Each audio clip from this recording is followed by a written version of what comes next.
Red Badge of Courage, Chapter 14. Henry has returned to his regiment, been accepted, almost been treated like a hero, put to bed by Wilson, who was the loud soldier, and now he is waking up the next day. So when the youth awoke, it seemed to him that he had been asleep for 1,000 years. He felt sure he opened his eyes upon an unexpected world. So there's some sense that a great change has taken place. Everything is different for Henry now than it was yesterday.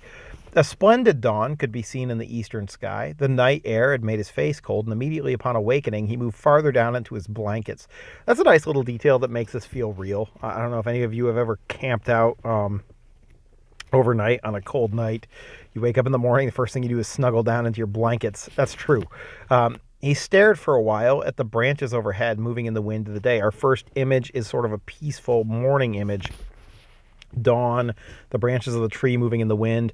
We've talked about sort of the way that Crane uses nature and contrasts it with war. He's going to do that right here. Look at the next line. The distance was filled with the noise of fighting. There was in the sound an expression of a deadly continuance, as if it had not begun and was not to cease. So we have this beautiful sort of morning imagery of dawn and a new day, but unlike nature, which is cyclical and every day has a dawn, the battle just continues to rage. It's like human beings don't really pause. It's a continuance. About him were the groups of men that he had seen in the shadows the night before. They were getting a last bit of sleep before the awakening. He heard the noise of the wood burning in the cold air, and turning his head, he saw his friend busy about a small fire. A few other figures were moving, and he heard the hard sound of axe blows.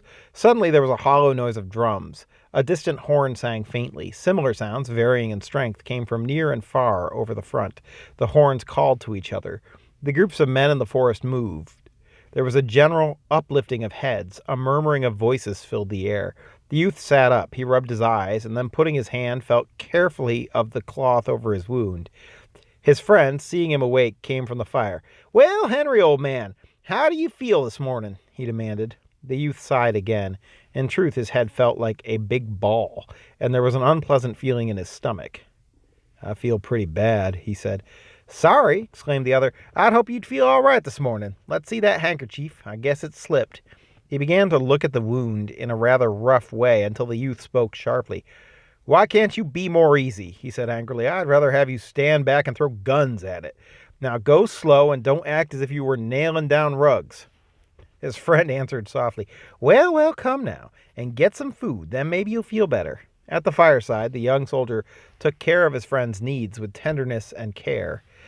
He sat down and watched with pleasure the youth's eager mouthfuls. The youth noticed a remarkable change in his friend since those early days of camp life. Wilson no longer seemed to be continually regarding the greatness of his virtues. He was not angry at small words that cut into his self-satisfaction and pride. He was no more a loud young soldier. There was about him now a fine inner strength. He showed a quiet belief in his purpose and his qualities.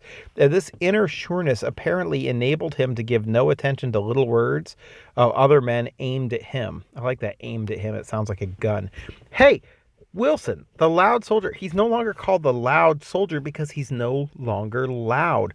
War has changed him. So we talked about, maybe Henry, maybe our main character is a dynamic character who makes a change. Wilson, who's just a secondary character, is clearly a dynamic character. The war has changed him. He used to be a loud, brash, arrogant young man who was always fighting with other people, and now he's calmed down. He's realized his own unimportance, maybe, but also, he's gotten a little bit of poise from being in combat. The youth thought, he's always doing that, isn't he? He had always regarded his companion as a loud child, with a careless, daring grown from his inexperience, thoughtless, demanding, and filled with false courage. The youth wondered where those new eyes had been born when his companion had made the great discovery that they were many men who would refuse to be commanded by him. Apparently, the other had now climbed a mountain of wisdom from which he could see himself as a very tiny thing. And the youth saw that Ever after, it would be easier to live with his friend as a neighbor. So it was a good change for Wilson. His companion balanced his coffee cup on his knee. Well, Henry, he said, what do you think your chances are? Do you think we'll beat 'em? The youth considered for a moment. Day before yesterday, he finally replied with daring, you would have said you could beat the whole rebel army by yourself. His friend looked surprised. Would I? He asked. He thought, well, perhaps I would, he decided at last. He stared humbly at the fire. The youth was quite shocked at this unusual reply to his remarks. Oh, no, you wouldn't really, he said quickly, trying to undo what he had done, but the other made a small motion. Oh, never mind, Henry said. I believe I was quite a fool in those days. I love how he says in those days. He spoke as though many years had passed. There was a little pause. All the officers say we're going to win, said Wilson. They seem to think we got the rebels just where we want them. I don't know about that, the youth replied. What I saw over on the right makes me think it was the opposite. From where I was, it looked as if we were getting the good beating yesterday. Do you think so? Inquired the friend.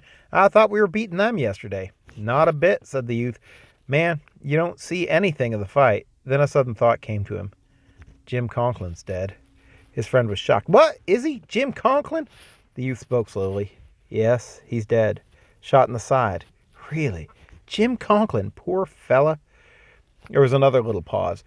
The regiment lost over half its men yesterday, remarked his friend finally. I thought they were all dead, but they kept coming back last night until it seems that we lost only a few. They were scattered all over, wandering around the forest, fighting other regiments, just like you did. Oh, said the youth. Remember, when Henry ran away, a lot of men were running away with him, and these are probably them as well. So he's certainly not alone in this situation. It's very interesting how he thought of himself as sort of unique as the only one who had done that. Wow, that was a short chapter.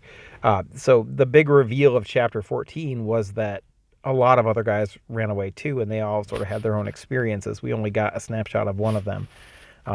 But we will continue to chapter 15